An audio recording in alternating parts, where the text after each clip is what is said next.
আজ আবার হাজির হলাম নতুন একটি নাস্তার রেসিপি নিয়ে। সেটা হচ্ছে ব্রেড বল বা ব্রেড কিমা বল। যে নামেই ডাকুক না কেন, বাইরে থেকে ক্রিস্পি আর ভিতরে রসালো কিমা। চলুন মেন রেসিপিতে যাই। প্রথমে পেঁয়াজ আর গরু মাংসের কিমা তেল একটু ভেজে আদা বাটা, রসুন বাটা, জিরার গুঁড়া, ধনের গুঁড়া, লবণ, মরিচের গুঁড়া, খুবই অল্প পরিমাণে গোলমরিচের গুঁড়া আর গরম মশলা দিয়ে আমি গরুর মাংসর কিমাটা ভালো করে কষিয়ে নিব। তারপরে চুলার আঁচ কমিয়ে আমি আস্তে আস্তে করে গরুর মাংসর কিমাটা ভেজে নিব। গরুর মাংসর কিমাটাও হয়ে গেলে নামিয়ে ঠান্ডা করে নিব। এবার ব্রেড বল বানাতে আমার লাগছে এখানে ব্রেড। আমি এখানে ছোট 1 প্যাকেট ব্রেড নিয়েছি। এখন 1 পিস ব্রেড নিয়ে নর্মাল পানির মধ্যে আমি ব্রেডটা চুবিয়ে হাতের সাহায্যে ভালো করে চিপে পানিটা ফেলে দিব।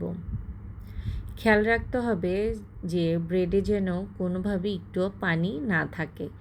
এবার হাতের সাহায্যে ব্রেডটা একটু মথে নিয়ে আরেকটা হাত দিয়ে ব্রেডটা একটু চ্যাপ্টা করে নিয়ে এবার আমি 1 চা চামচ কিমা ব্রেডের উপরে দিয়ে দিব। এবার ব্রেড দিয়ে কিমাটা পুরো কাভার করে নিব। তারপরে একটা শেপ দিব। ইচ্ছা করলে গোলও দেওয়া যাবে, বলের মতো বানানো যাবে, আবার একটু লম্বাটে শেপ দেওয়া যাবে। আমি আজ একটু লম্বাটে শেপ করে বানিয়ে আপনাদের দেখাবো। ঠিক এভাবে লম্বাটে শেপ করে নিব।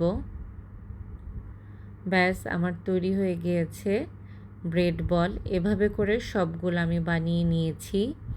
এবার এখানে একটি ডিম ফেটিয়ে নিয়েছি এবং ব্রেড গ্রাম নিয়েছি। এবার একটা ব্রেড বল ডিমে চুবিয়ে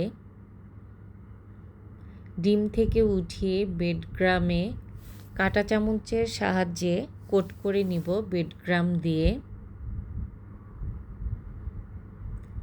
এভাবে করে কোট করে নিতে হবে। আমার কোট করা হয়েছে, উঠিয়ে নিব। আর এভাবে করে সবগুলা ব্রেড বল আমি ব্রেড ক্রামে কোট করে নিয়েছি। এবার ভাজার পালা। একটা প্যানে সয়াবিন তেল গরম করে সবগুলা আমি ব্রেড বল দিয়ে দিব। এক্ষেত্রে খেয়াল রাখতে হবে চুলার আঁচ কিন্তু খুবই আস্তে দিতে হবে। প্রথমে ব্রেড বল দেওয়ার আগে তেলটা ভালো করে গরম করে নিয়ে তারপরে চুলার আঁচ কমিয়ে ব্রেড বলগুলা ভেজে নিতে হবে।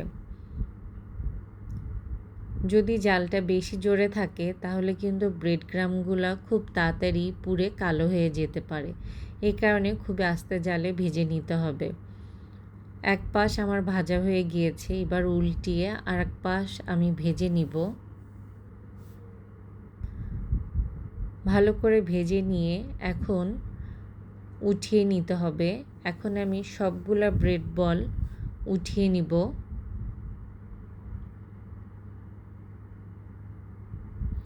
ব্যাস, তৈরি হয়ে গেল আমার মজার বিকালের নাস্তা বা বাচ্চার টিফিনে দেওয়ার জন্য